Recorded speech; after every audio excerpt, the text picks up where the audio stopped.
యేసుక్రీస్తు నామములో మీకు అందరికీ వందములు.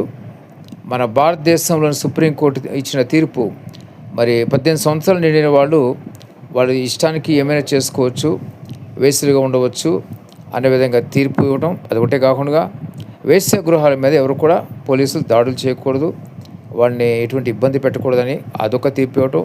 అది కూడా మరి సరైనది కాదు. పోలీసు వ్యవస్థ ఉండి మరి అటువంటి వాళ్ళని మరి ఆ యొక్క ఉచ్చుల నుంచి ఉరుల నుంచి బయటకు తీసుకురావడం, అది ఎంతోమందికి మరి ఉపశమనం కలుగుతుంది, ఎంతోమంది జీవితాలు బాగుపడతాయి. మరి అక్కడ కూడా పోలీసులను కూడా అడ్డుకోవద్దు అంటే మన మన దేశం యొక్క విలువలు ఎంతగా దిగజారిపోతున్నాయి ఒక్కసారి గమనించాలి. అంటే ఇక్కడ ఇక్కడ తెలుసుకోవాల్సింది ఏంటంటే, ఒక ఛానల్లో ఆమె చెప్పిన మాటలను బట్టి నేను చెప్తున్నాను. ఒక ఛానల్లో ఆమె చెప్పిన మాట ఏంటంటే, మరి ఇది యుగాంతానికి మరి సంకేతమా అన్న విధంగా మాట్లాడుతుంది ఆమె. ఇటువంటి పరిస్థితి దిగజారిపోవటం అంటే ఇటువంటి పాపాన్ని పెంచే విధంగా ఉన్నటువంటి తీర్పులు ఇది యుగాంతానికి మరి మరి సంకేతమా అన్న విధంగా ఆమె మాట్లాడుతూ వచ్చింది. తెలుసుకోవాల్సింది ఏంటంటే యుగాంతమే, ఇది యుగాంతంకి సంకేతమే. ఎందుకంటే ఈ పాపం విస్తరించిపోతుంది, నోహ దినాల్లో ఉన్నట్టు ఉంటుంది అని దేవుని యొక్క రాకడకు ముందు అని చెప్పేసి దేవుని వాక్యం చూస్తాం. ఇప్పుడు ప్రస్తుతం మన ప్రపంచమంతా కూడా నోహ దినాల్లో ఉన్నట్టుగానే పాపం విచ్చలవిడైపోయింది.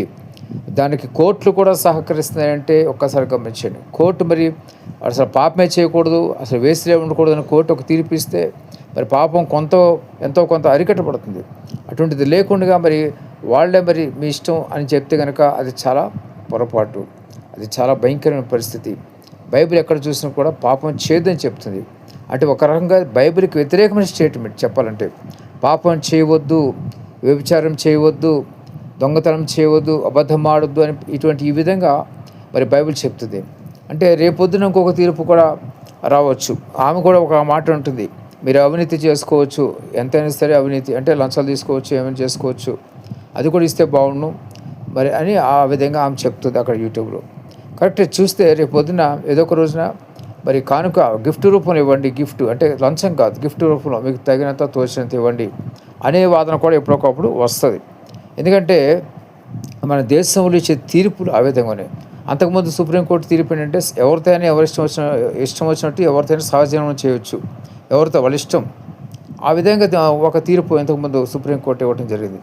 ఈ విధంగా ఒక వ్యక్తి ఒక తీర్పు ఇచ్చే ముందు సమాజంలో అనేక మంది మనుషులు పిలిచి వాళ్ళ అభిప్రాయాలు సేకరించి తీర్పు ఇవ్వాలి. కానీ ఈ విధంగా సొంత నిర్ణయాలతో తీర్పిస్తే దేశం పరిస్థితి ఎటు వెళ్తుందో కూడా తెలియదు. కాబట్టి గమనించండి.